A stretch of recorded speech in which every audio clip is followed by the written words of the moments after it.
Well, good evening, good evening, good evening. Welcome to another episode of the Bridge Podcast. We have a delightful, well, I should say, a awesome panel for tonight. Joining us, we have Mr. Asa Shaw and Phil Nugent from Black Men Build. Phil A great Agnew. Agnew. Agnew. I don't know why I said that. I'm looking at Hey. something Love else. you a whole candy bar, man. Oh man. That's my hunger. Yeah, it is. It is. It's talking to you, brother. Joining us tonight, we're gonna have a great discussion about Black Men Build and Black August. I need to turn down my volume. I'm killing myself. But we finna jump it off. Start it off with what is Black Man Build and how did it come about? Hey, so you want to take it? Yeah. So glad to be here with y'all and Phil Nugent and brother Chef Irie. Y'all gonna kill me the rest of the week with this. It's hilarious, man. But it's great to be here with y'all to talk about Black Men Build, something that's near and dear to my heart and that has saved me in so many ways. Black Men Build was founded last year, officially, well, we launched last year, but the preparation and the work that went into starting the organization started about almost a year before that. But Black Men Build is an organization that seeks to transform and organize Black men across the country to be in service to Black people and power building. So that's essentially what we are. Phil, do you want to talk about why we were founded, or Yeah, how? I mean, sure. Once again, I'm excited to be here with y'all. This an honor, big fan. The goal of Black Men Build is for us to have an army of brothers, really in the next few months. And the numbers are important, but also, as Asa said, that deep transformation is important. And brothers working together in coordination in 10 or 11 cities around the country, which we don't have in any other organization other than maybe church affiliations or fraternities. And I grew up in the church and I'm a part of a fraternity. And so really our goal is to develop an organization that is able to work and move in concert with one another, where brothers are able to come together, debate, talk. But the most important thing is to express themselves in support of the community and in defending the community. So that's the main point. That's the main purpose of Black Men Build. Okay, Ari, you want to jump in? You got something you want to ask? Or Well, finally, it's kind of interesting that we're having this discussion today for this month. Not being well versed on Black August, but for Jamaica, being an immigrant in Jamaica, just so well. Yesterday was Emancipation Day Mm-hmm. for Jamaica, and in at the end of the week we celebrate independence. Mm-hmm. And when you look at everything that went on for us to get to this point, and all in everything that in between, and the people who did what they did, it's kind of cool. That we're here talking about this, and I feel kind of cool, talking to you about it with you guys, to learn more myself. Mm-hmm. What the whole platform is and what your platform is for sure. Mm-hmm. Hey man, and you all brought in Emancipation Day with three, a gold, a silver, and a bronze medal, man, breaking world records in the Olympics as well, brother. 1, 2, 3, 1, 2, 3, One, 1, two, 2, and 3, three, 1, man. 2, 3, 1, Yeah, 2, 3. and that number one is gonna last for a little while, man. That broke a 30-year-old record. But if we can, Mr. J, I'm gonna segue into Black August because not just in Jamaica, but in Haiti, and around the United States, there are a lot of revolutionary and activities, people that call August home. And so that is one of the primary reasons why we acknowledge and celebrate Black August. It was started in Soledad Prison in 1978 or 79. And it was started to commemorate the life and the legacy of George Jackson. George Jackson was took a plea agreement, like we know so many young Black brothers and sisters do. He convicted of, I think, pled guilty to stealing some $70 in a gas station. His mother says he was just with the person who did it. He was told that he was going to get a lighter sentence, and they wound up giving him 10 years to life. 10 years to life in prison, and he wound up serving the majority of that sentence primarily in solitary confinement. And he educated himself while he was in prison.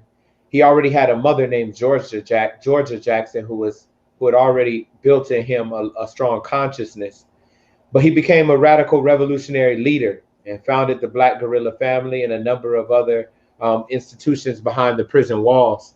And so this brother was murdered by the prison guards for his activism, for his organizing, for his ideology. And his brother, before he was murdered, sought to break him out of prison and demanded his release from prison, and the police murdered him as well. And so it's during this month that we honor the lives and the legacies of political prisoners in the United States and around the world. But we also acknowledge, as you just said, Brother Irie, that this is a month where no matter where you look, you may find a date in August where something radical and revolutionary, where a Black person took up arms or took a stand against the United States or some other imperial power. And so that's why we do what we do during the month of August, and that's why we call it Black August. Righteous. So let me ask, how does this differ from Black History Month? Yeah, I mean, that's a good question. I think that for me, this differs, one, from Black History Month because of the genesis of it. And essentially, Black History Month was, founded by the work of Brother Carter G. Woodson, thankfully, but it also was sort of like a accommodationist win that we got from the United States government. So it's not something that we've kind of put our soul into before it was created, and it was also not a full month at the time that it was first created. So Black History Month is something that they kind of just gave us. You can consider it an appeasement, and people use it.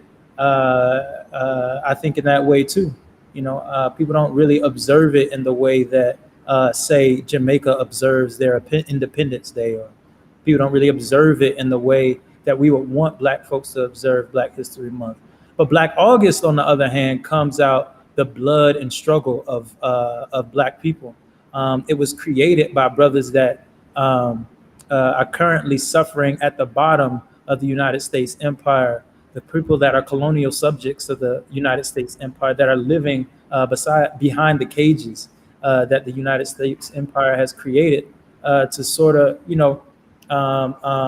corral free labor and corral Black folks that have done things that they don't deem valuable to society. So Black August was created for us to be able to, really dig deep within our souls around the reasons that we exist in this world as Black people politically, what has happened to us, and for us to really, rededicate ourselves and recommit ourselves to struggling around freeing ourselves and our people.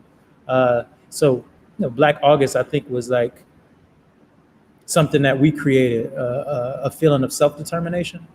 And Black History Month is essentially, I think, an accommodationist month that was given to us. But either way, celebrate what you celebrate.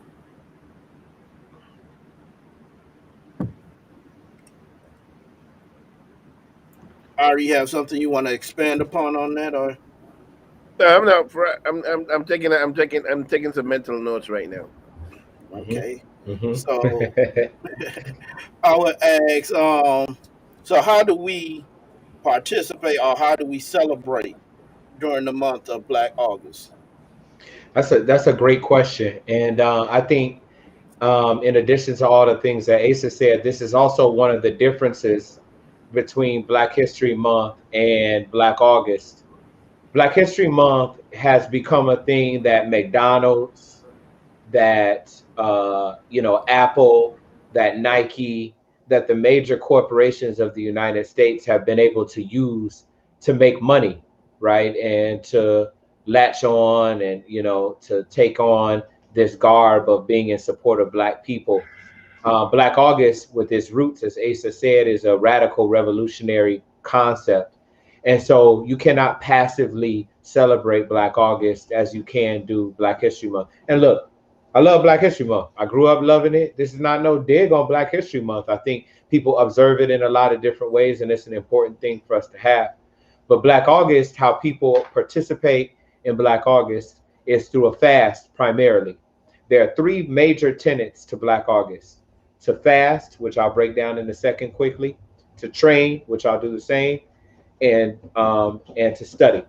And so the fasting takes place from sunup to sundown, which is why we were making some jokes a little bit earlier about eating and being hungry, and why Brother James is about to go eat as soon as he gets off of here. And we fast and we take out all of the impurities out of our body as a way to not just commemorate and acknowledge the sacrifice of political prisoners, many of which are still behind the walls in solitary confinement, but also to strengthen our bodies, our minds, and our souls for the war and for the battle ahead. It's not something we take as a joke, but it's not something I think people should take overly serious in that. People can deny their bodies in a whole lot of different ways, but we choose to do this because we understand that it does make our bodies stronger, and what we put into our bodies has ramifications for all other parts of ourselves. So we do that from sunup to sundown every single day in the month of August. There are 4 days that we do a 24-hour fast, and those are on days where political prisoners, freedom fighters were killed by the United States. So George Jackson's death, Jonathan Jackson, his brother, his death, and there are 2 others, and y'all have to excuse me for not knowing the names of those other 2 brothers, but they were also murdered during the month of August. We also commit to studying. So we'll be doing a reading group tomorrow at 7:00 p.m. that Brother Asa is leading. And we consistently send podcasts, music, videos, documentaries to each other so that we can educate ourselves and use this month. While we're not feeding our bodies, we can feed our minds. And then we train. So we have a run group. So brothers are doing a mile run a little bit every day, or continue to work out. So those are the 3 tenets. And and kind of to close, what you'll realize is that all 3 of those things work to enhance our mind, bodies, and spirits. But all 3 of those things also draw us closer into what we call solidarity, a connection with the brothers and sisters who are behind the walls, who don't have adequate food, who have to study in order to get themselves free, and who spend a lot of their time reading and training.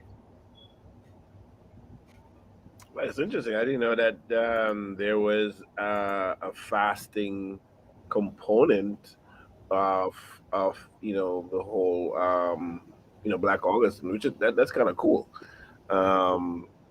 So those the fasting and the learning component intrigues me for sure. Mm-hmm. Mm-hmm. I mean, it's a level of commitment, and it's a level of throughout the day, especially with how we're doing it with Black Men Build. We have 79, 80 brothers who are doing this around the country as well. So it's just a good thing to build up that relationship with one another, which is one of the other purposes of it for Black Men Build, was to use this month to draw closer with one another. So Black Men Build is it's a national group. Oh yes. Okay. So, what besides that, the fasting, you also can give up other things during this time period, Mm-hmm. like Yeah. I'm giving up that stuff you over there smoking on and sipping on. Uh-huh. It's just for the show, bro.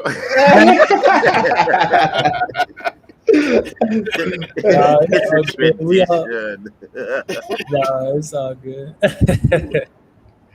Yeah. But So I think we can spin it back because we covered what other aspects you think someone should know about Black August that we haven't already covered.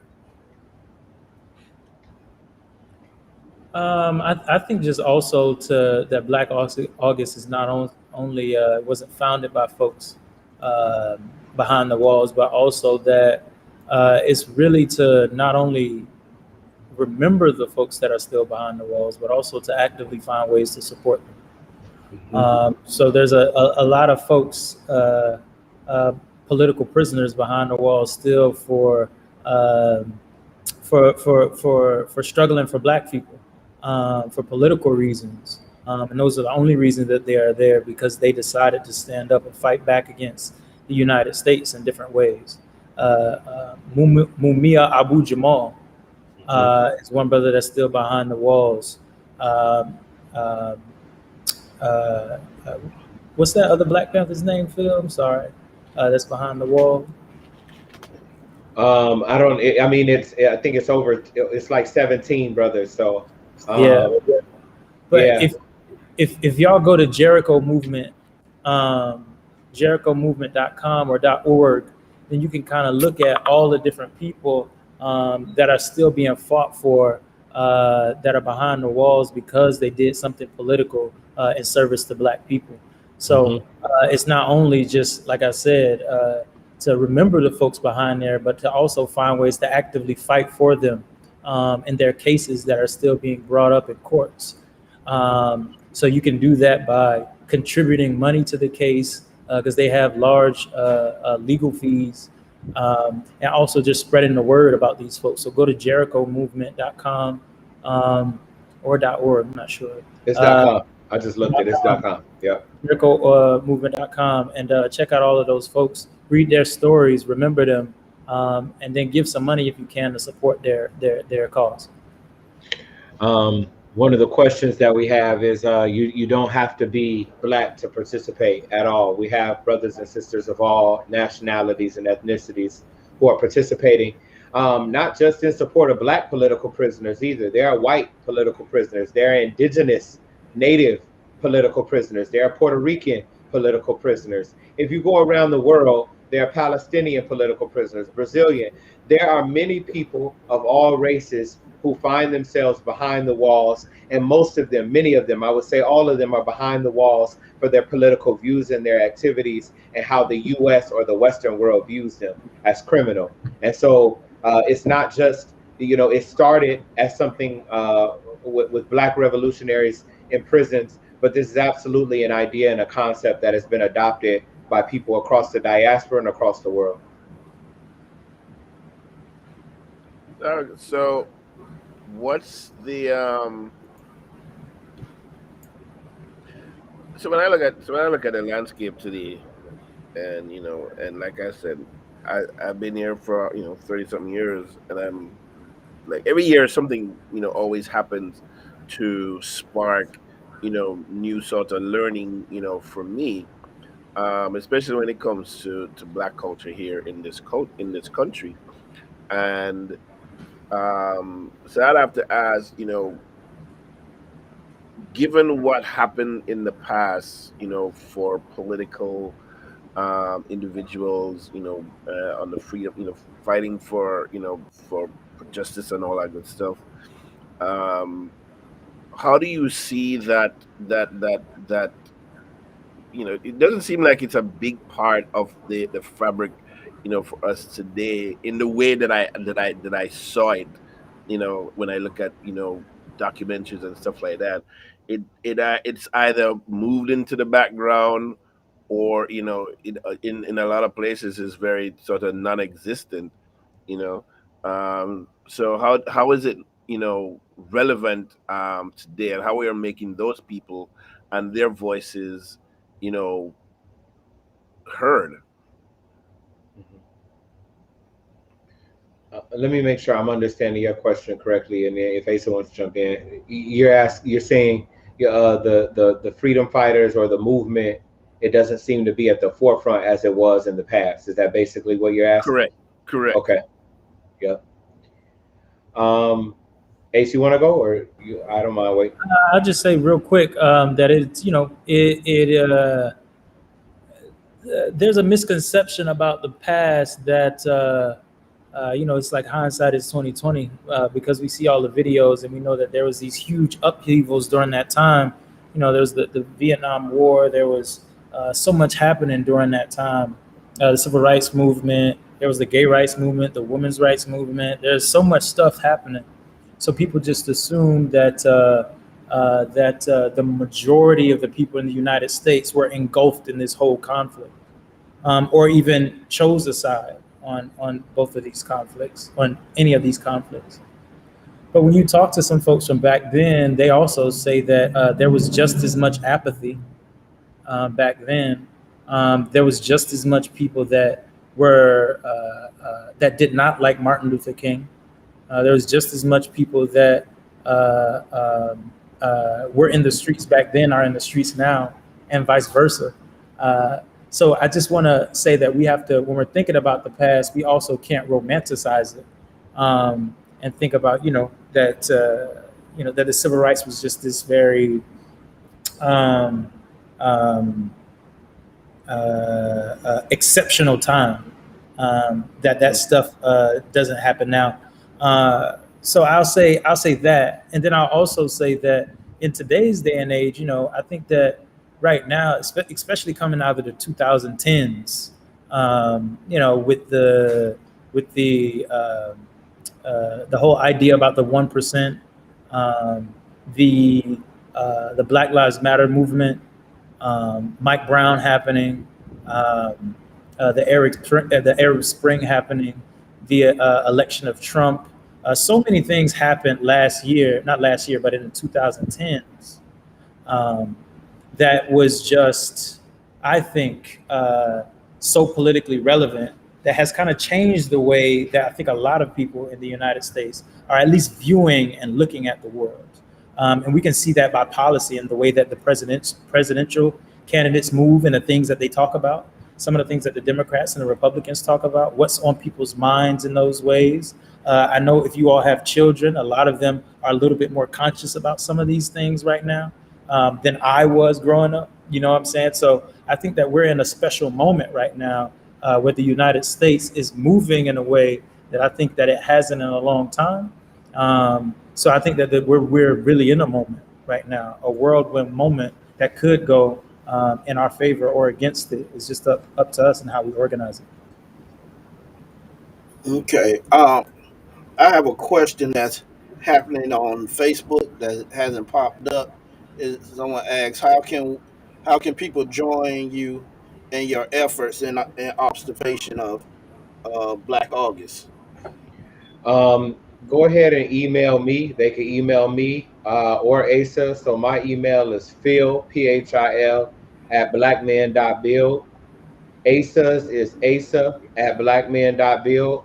We can send them an email that has all the information.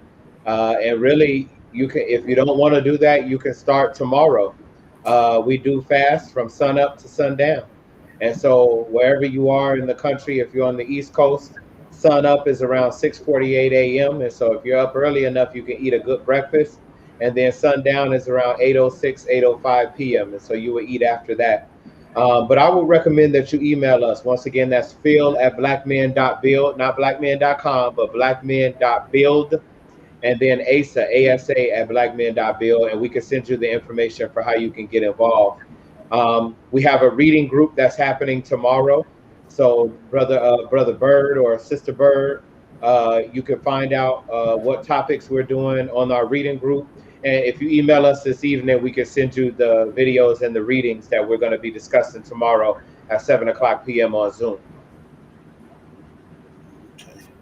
Okay, and then I guess that will cover another question that was asked from someone that said, how can we find out about the topics you're studying?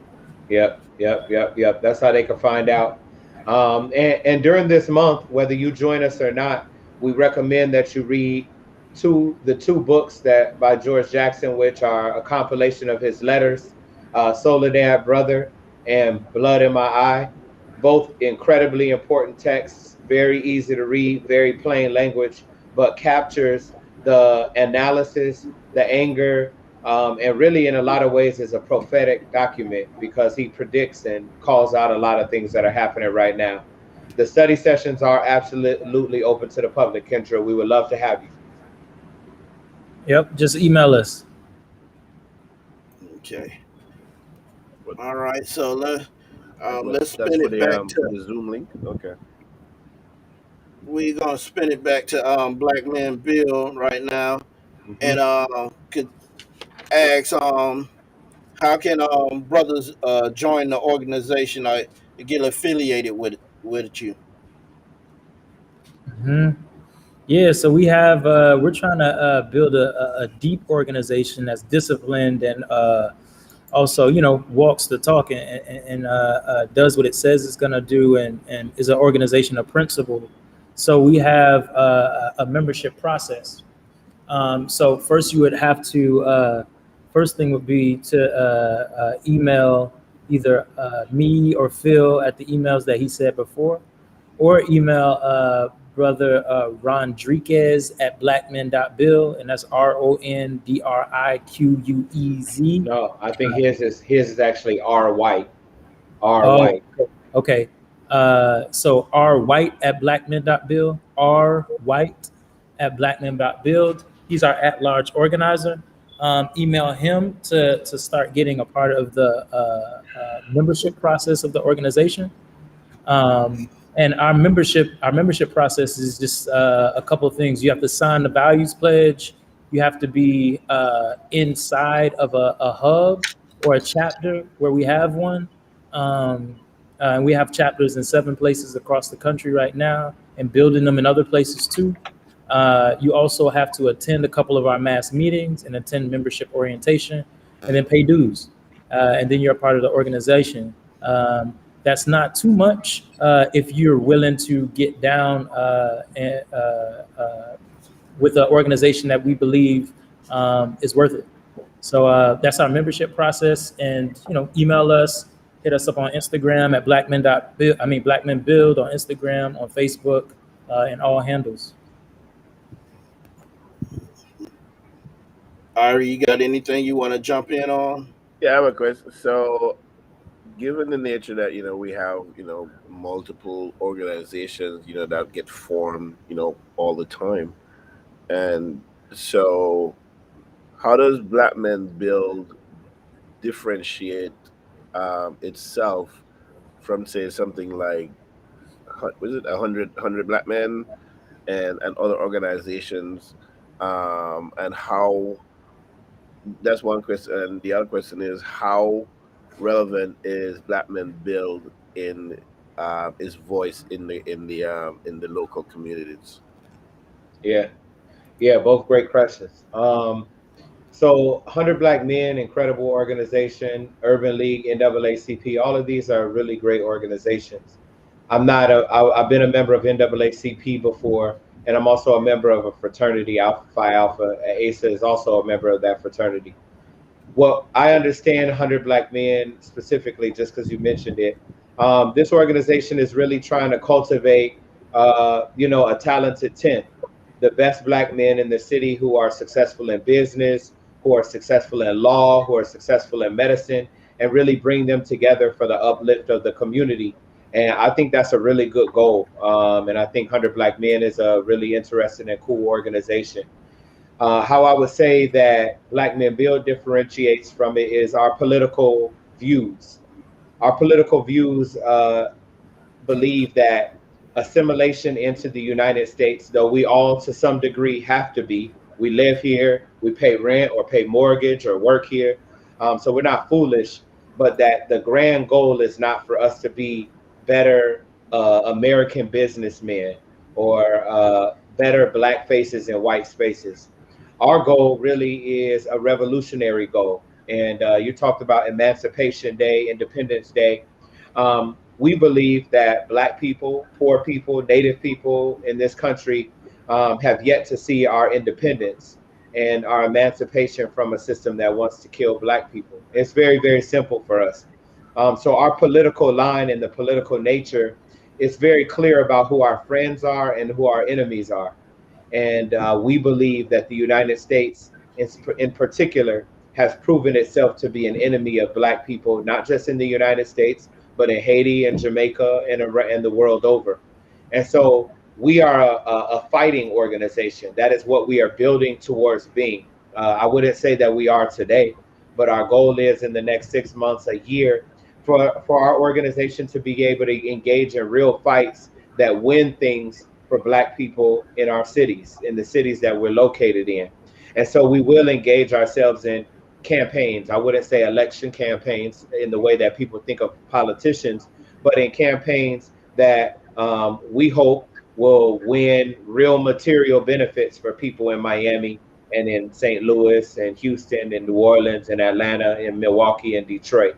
And so that I would say those are the primary differences that I can think of, not knowing as much about 100 Black men, but we want to really transform Black men as well, as Asa said at the beginning. So it's not just about having brothers come together, it's creating a container for Black men to challenge one another and to be transformed through doing work and through that debate with one another. Does that make sense? I know it's kind of a long answer. There.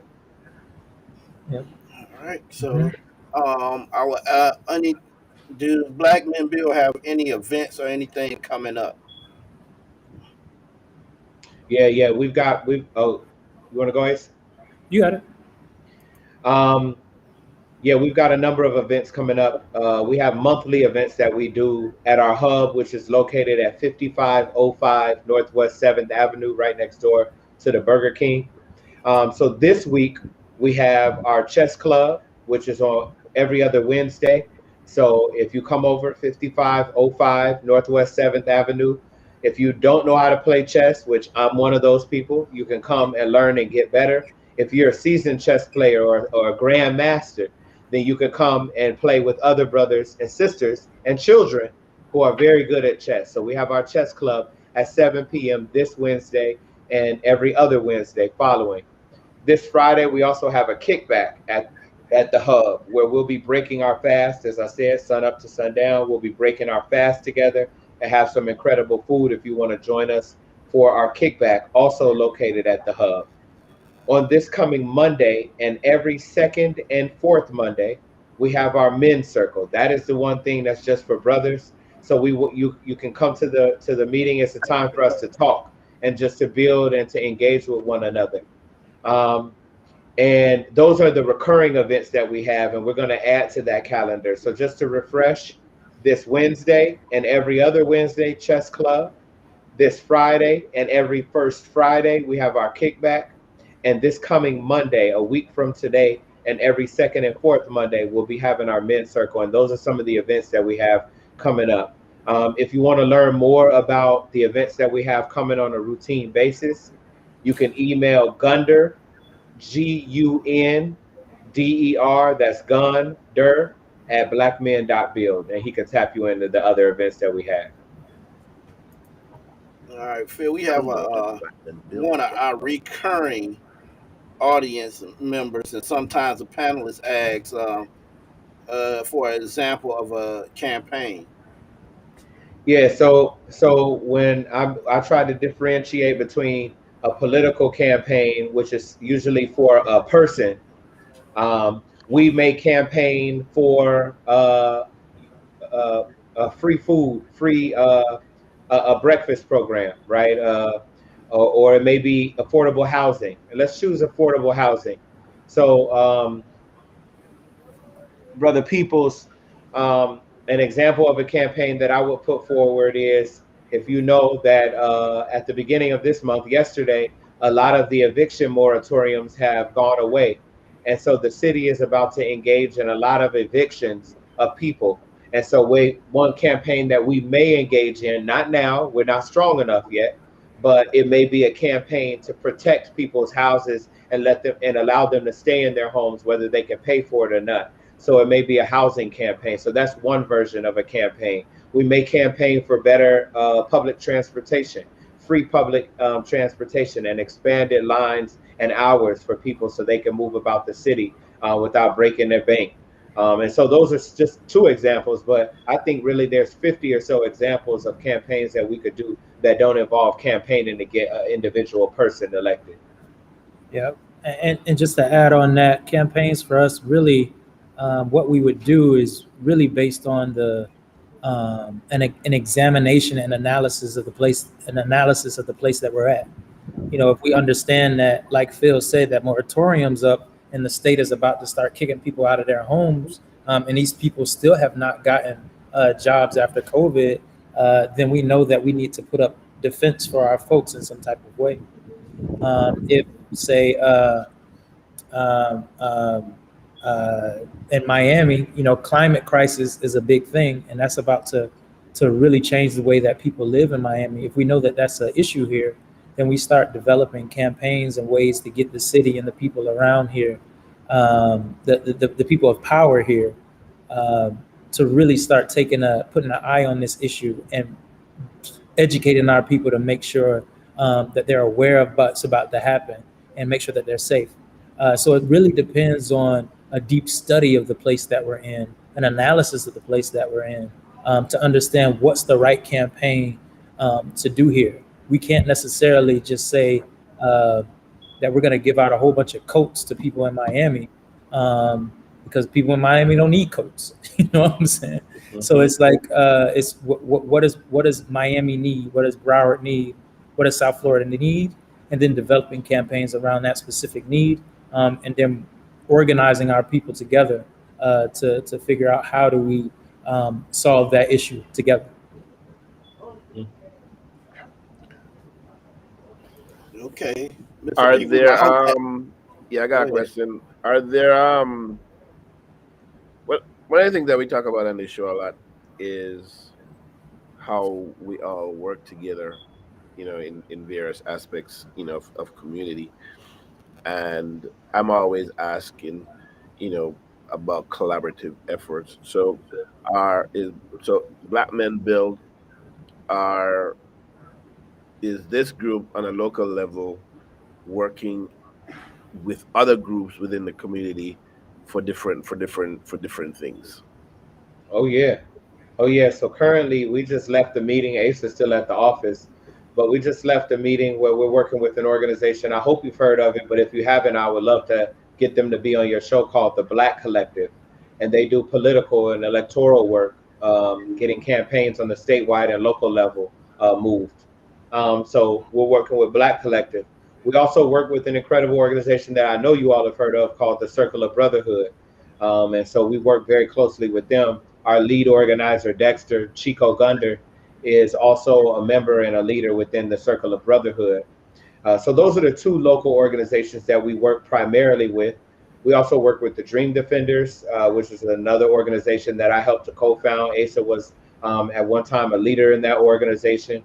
And really, at this point, we're willing to work with just about anybody who shares our political vision and our political views.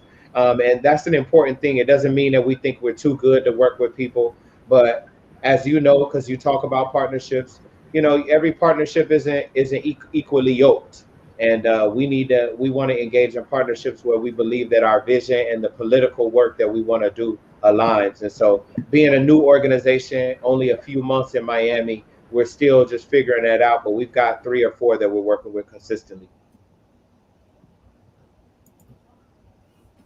Okay, and you got anything else, Irie? No, not necessarily, but I think, just push the way that we're able to access info. Like, brother, like, I love to learn how to play chess. I've never played chess yet. Yeah, yeah, You yeah, know, yeah. Come through. you know, you know. But as one of the things that's always of interest to me when it comes to younger Black men, and I was doing this pre-pandemic, for a few years before, is how we get to be visible when we are volunteering in different aspects. And for me, that volunteer aspect came in schools, and speak about what I do as a professional. And that's one of the things that I think is so badly needed in all our communities, especially all communities that are representative of Black and Brown people. We need to be there so that they can, young men, early teens, preteens, to see that there is a lot to look forward to. Whether it's how you understand political movement, how you understand how to navigate community, how to understand how you navigate educational system. We're all part of this whole thing right now. So it's good to know that there are where you can hopefully you know set up some stuff and to volunteer for our younger men and get them involved in a lot of different ways. So I hope that that's also a big part of what you guys do as well. Yeah, it is. Mentorship is an incredibly, important piece. And as we like to speak accurately to what we're doing. We're just starting, and so right now we've got a wide group, man. We've got brothers as young as right now, 19, 20, 21, all the way up to some elders, who are a little bit older than that. But the goal really is, I think, Asa would agree, and Chico, if he were here, would agree. We really do want to be touching and affecting the lives of young brothers, 14, 13, 14, 15, because honestly, in a lot of ways, after they leave eighth grade, seventh grade, it's hard to reach them. It's hard to keep them if you're able to reach them. So that is a part of our goal. Righteous, righteous. Ooh, Black August. Wow, I'm excited And I will for Black also August. expand on that and say they also are the future leaders that we need to train up in the right way. So that's why we need to touch them at a younger age to bring them up. Mm-hmm. Hmm. Oh yeah, well, yeah, most of it. That's just from the community standpoint. We need to be in different ways building young leaders, and have them be able to share their voice, their opinions, their concerns. Can be that you're young, be quiet, and understand how the voice of the young is very relevant today. We should not be keeping them quiet, but we should be guided. The guidance is definitely needed.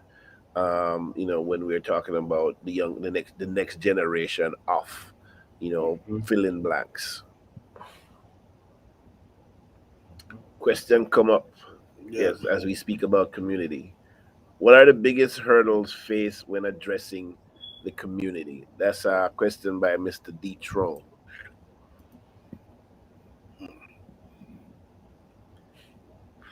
Who want to jump on that? I'm not completely sure I understand the question. I would love to answer it though. I don't. Yeah.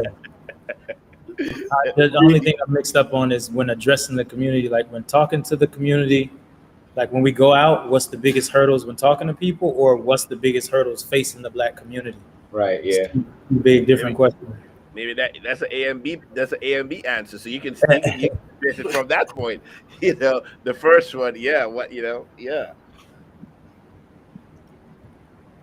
Uh, Detron, if you can expand on that, or you just want to do the A and B, Asa. Oh, he came back. Yeah. There it is. yep. I think the biggest hurdle that we have is um,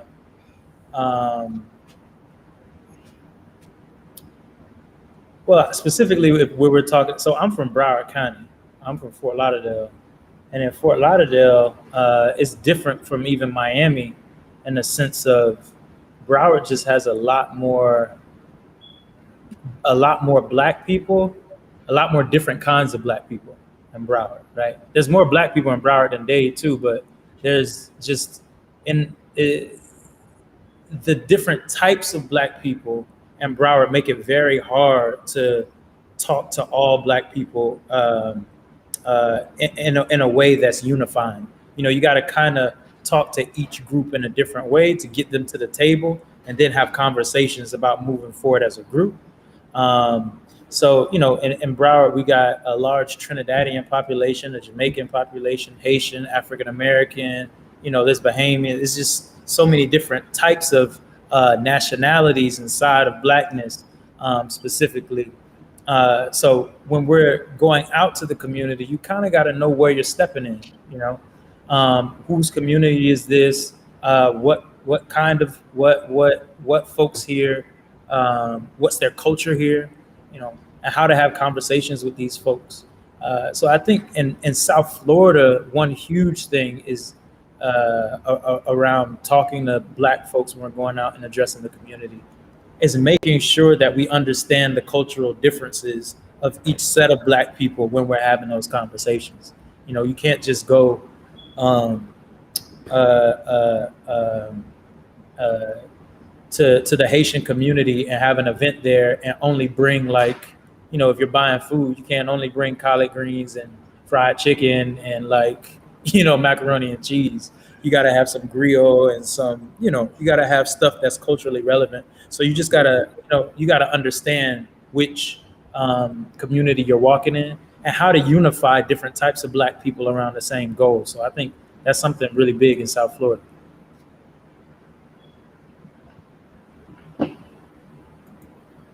Nah, I know by knowing Detron, you got something else you gonna put in a minute.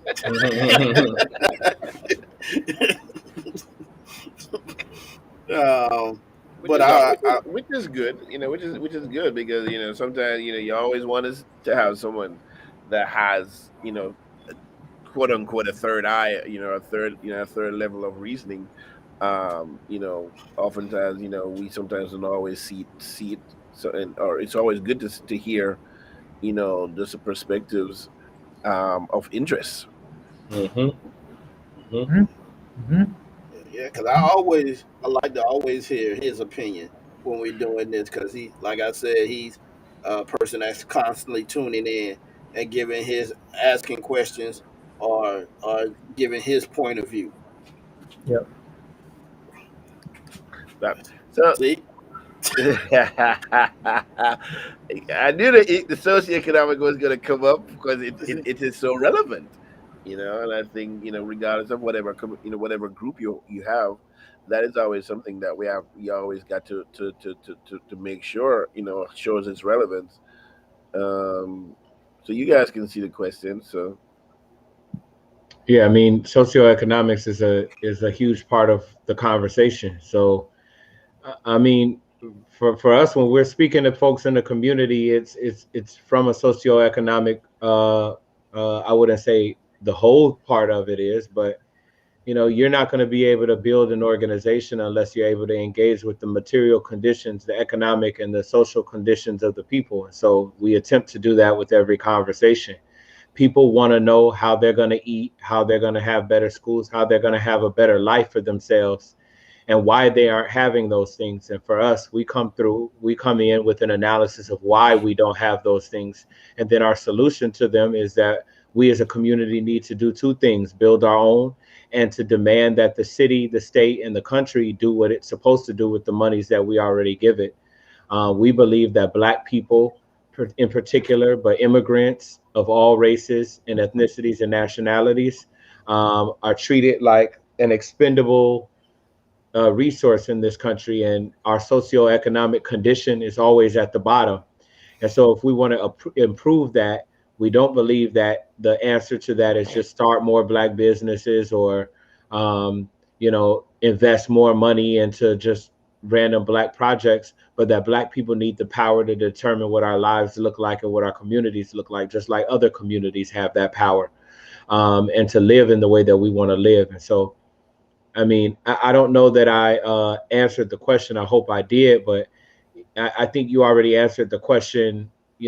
As a person who asked it, you already know the answer. To us, it is almost central to our conversation when we're talking to community. And when community, as a very general term, when they're quote unquote talking back, that's what they're asking.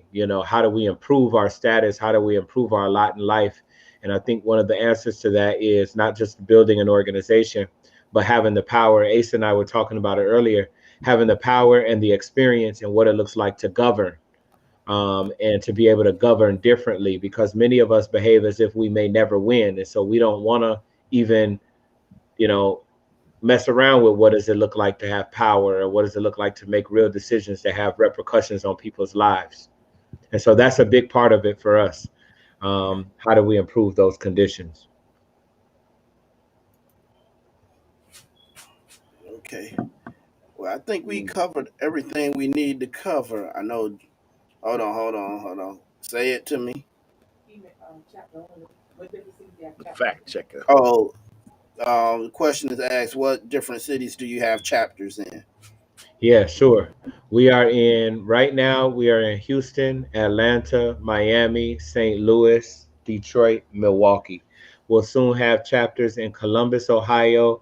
We're working on Chicago, Los Angeles, and Dallas, Texas as well. New York. And New York, and New York. Dang, and New York. Okay. Before I get it, is there any other questions? I'm wondering when Mrs. J is gonna be is gonna be co-hosting this show. She here already. I Fact know check. we need it on camera. That's who asking me the questions in the background. We know who the real boss of this show is. Yeah, I'm just here as a figurehead. Keep you straight, dog. Yeah, exactly. But I appreciate you fellas coming on and doing the podcast for us this evening. Oh, okay, The okay. Democrats are a foe. They're a foe, but we live in a two-party country, and the viability of a third-party option is little to nothing in most places.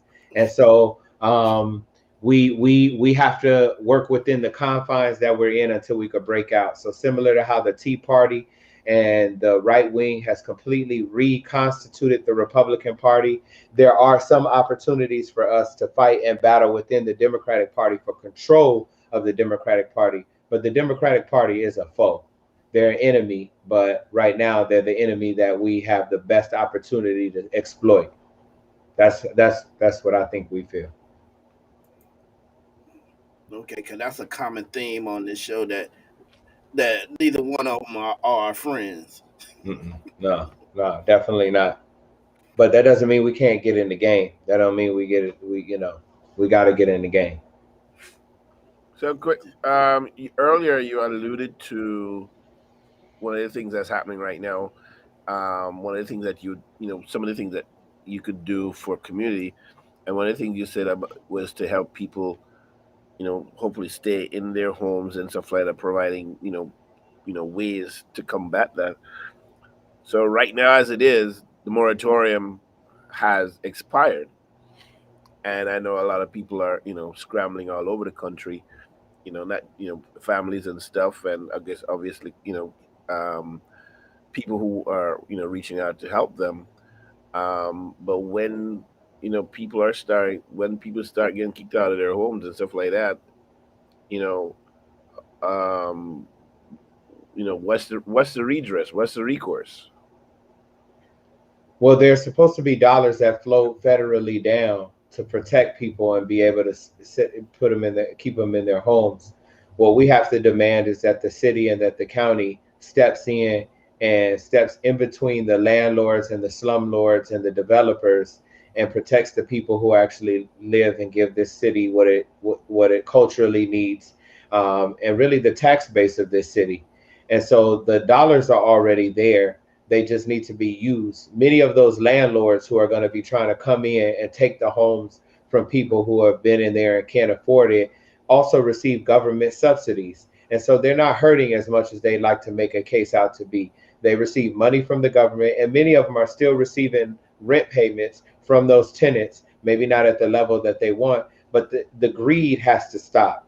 And we cannot continue to allow it. So the redress, I think, is on two fronts. One, we have to demand that the monies that is already earmarked to protect renters, to protect people and keep them in their homes, actually is used in that way.